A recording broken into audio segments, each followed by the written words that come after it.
Kamusta mga Pro? Welcome back sa ating channel. So, ang vlog natin ngayon ay kung paano magpalit ng pinion gear para sa ating Yamaha Mio Sporty.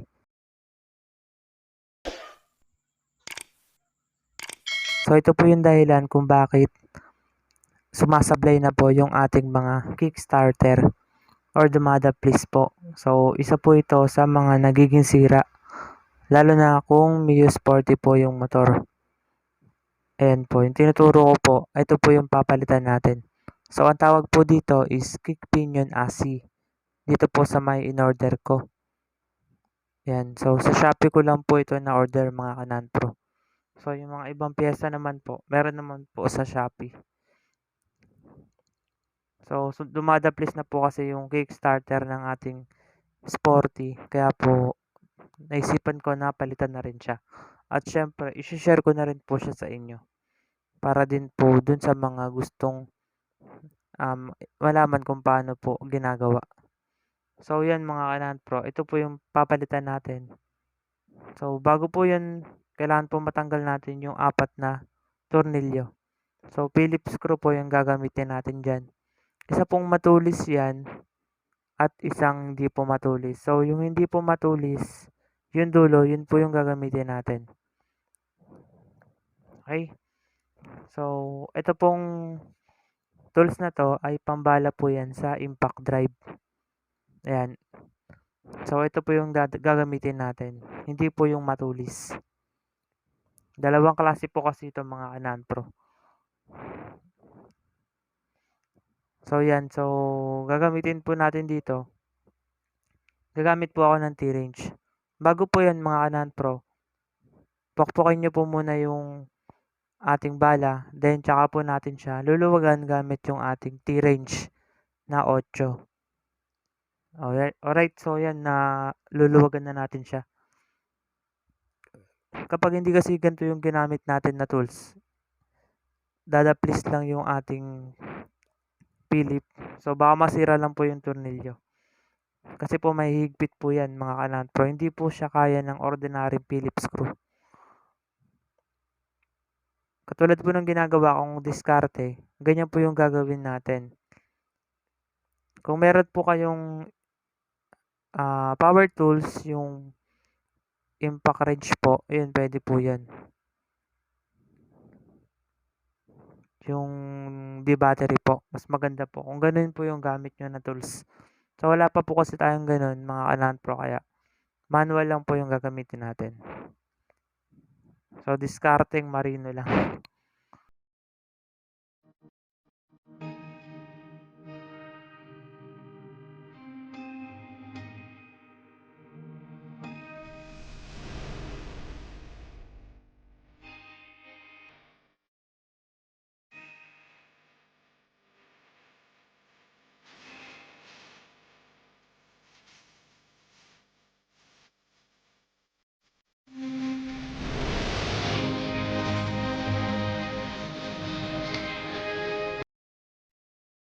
Alright, so yan, natanggal na natin yung 4 na tornilyo.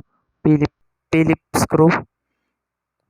So, ngayon mga Pro, pwede na po natin alisin yung cover dito. So, yan. So, napakarumi na rin po ng cover. Lilinisan po natin yan bago po natin ibalik. At syempre, ito na yung makikita nyo sa loob. So, linisan ko na rin po siya, Pro, habang may pagkakataon pa po tayo. So, kapag may mga pagkakataon po na malapit sa atin, tulad po niyan, nabuksan na po natin siya, linisan na rin natin. Diba? Sayang naman yung chance. Kasi mahirap na ulit siyang balikan. Baga, matrabaho ulit. So, yan, linisan muna natin siya. Gamit lamang ang ating degreaser. So, degreaser lang po yung ipapanglinis ko dito. Ayoko po kasi ng gasolina, mabaho po. Naamoy ko talaga siya. So, yan, linisan muna natin to Pro.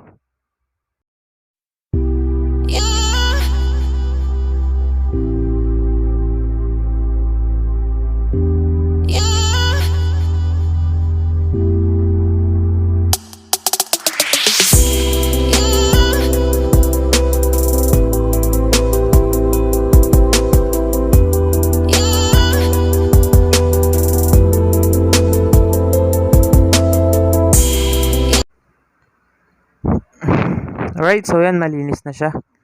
So ngayon naman, papalitan na natin to. Yung ating pinion gear. Kung tawagin ito mga kanan pro, pinion gear. So tanggalin muna natin itong lock. Ayan, yung parang alambre na yan. Then, tatanggalin na natin ito mga kanan pro. Alright, so yan kanan pro. Kapag natanggal nyo yung lock na alambre, pwede nyo nang matanggal ito. So, papalitan na kasi natin yan dahil sobrang bungi na yung mga gear. So, kumbaga sa mga sprocket, ubos na po yung kanyang ngipin. Ayan po. Kaya po kapag kickstart po natin, dumadaplis na lang po siya. So, ito po yung bago natin kanan pro. Tignan nyo naman po yung difference. So, English yun So, yung pagkakaiba po niya, ang layo po, 'di ba? So, buong-buo po yung mga ngipin netong bago nating pinion gear. So, ito na po yung ating install. So, napakadali lang naman po na ito palitan mga kanan pro. Siyempre, ginagawa ko lang po ito para mapakita po sa inyo. Kumbaga, sharing lang po. Para po, just in case na ganito rin po yung maging problema ng motor nyo. Alam nyo po kung paano solusyonan. Kaya po nandito yung channel natin. Para magbigay lang po ng idea. So yan, install lang po natin yung bago. Ganyan lang po siya kasimple.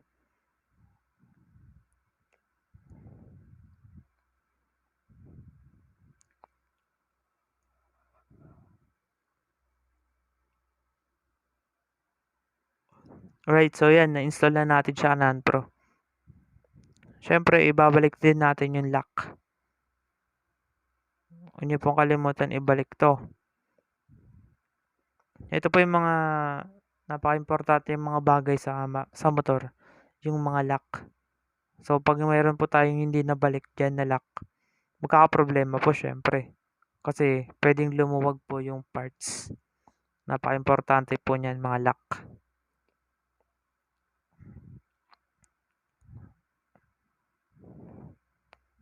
So, yan, kanan pro. Tapos na natin palitan yung ating pinion gear. So, ngayon naman mga kanan pro, ibabalik na natin yung cover.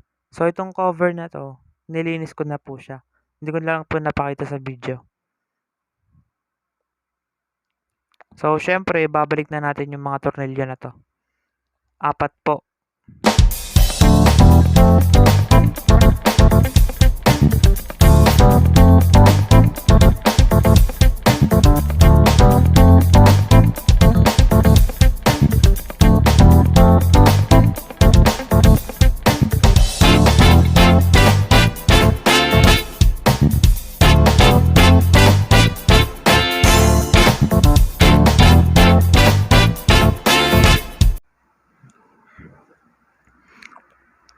Alright, so natapos na natin higpitan lahat ng tornilyo dyan. So, ito yung ating pinagpalitan na pinion gear kasama yung lock. So, ngayon naman kanan pro, install naman natin itong kapares niya. Yung iba ang tawag dito is one-way clutch. Pero kasi yung na-order ko dito, kick pinion AC. So, set po siya. Kasama na po itong kapares. So, gamit po tayo dito ng 17mm na socket para po maluwagan natin. Tapos, gamit po tayo ng Allen screw na pa-L. So, ikakalang po natin siya dun sa ating pulley. Then, pipihitin po natin paluwag yung ating socket na 17mm. So, ingat lang mga kanan pro sa gantong diskarte. So, dapat, ayan, pamigil po kasi natin yung Allen screw. So, dun nyo po siya ikakabit sa pinakamakapal na parts ng pulley para hindi po masira. Alright, so then, tsaka po natin pipihitin paluwag. So, dahan-dahan lang po ang pagpihit dito kanan pro. Sa pagluwag po. Huwag nyong bibigla. Okay, huwag biglaan. So, dapat dahan-dahan lang po. Smooth lang ba? So, yan, matatanggal din naman kasi yan. So, tanggal na po yung nut. Ayan po. niluwagan na po natin yung nut. So, hindi na po natin babaklasin yung ating drive piece, kasi po ayan na po mismo yung ating papalitan. Nut lang po yung tatanggalin, then makikita niyo na 'to. So, may ngipin din po kasi 'to, non-pro. Okay, so dapat parehas niyo silang palitan. 'Pag isa lang pinalitan niyo, useless lang po. Mababalewala lang po yung ginawa niyong yung paggawa niyo. So, dapat 'pag gagawa po tayo, dapat dun na sa sigurado. So, dapat pares papalitan po natin siya. Kasi po yan po yung magtatamaan. Kapag yung isa po hindi natin pinalitan, may upod na rin po yun. So, balewala lang po. Dadaplis din po. Sa umpisa lang yun. Pero katagalan dadaplis at dadaplis agad. Siguro mga saglit niyo lang magamit, daplis na. Sayang lang po yung effort natin at yung pera natin. So, dapat 'pag gagawa tayo, sigurado dapat. So, ngayon naman sikipan naman po natin 'to. So, para masikipan naman po ito, gamit tayo diyan ng socket, kahit anong socket. Ikakalang natin siya sa ating pulley. So, ito naman yung ating pangontra para mahigpitan po natin yung nut po dito sa ating pulley. So, ayan po yung ating pinangkalang socket po. So, ang paghigpit naman dito Pro ay dahan-dahan lang din po. Huwag niyo rin po siyang sobrang higpit. So, baka masira naman po.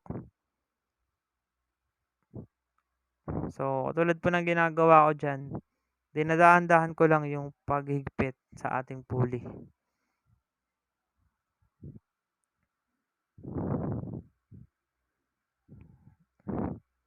So, yan. Kapag nararamdaman ko na matigas na yung aking pagpihit, so, tsaka mo siya dadahan-dahanin para mahigpitan mo siya ng saktong higpit niya. Dapat maayos yung pagkakakalang ng ating pangontrang socket para mahigpitan natin 'to ng maayos. Alright, so yan, medyo mahigpit na siya. Ayan, okay na yan Pro. Tanggalin na natin yung socket na nilagay natin doon. Baka makalimutan nyo, madurog yun sa loob. So yan, napalitan na natin yung magkapares.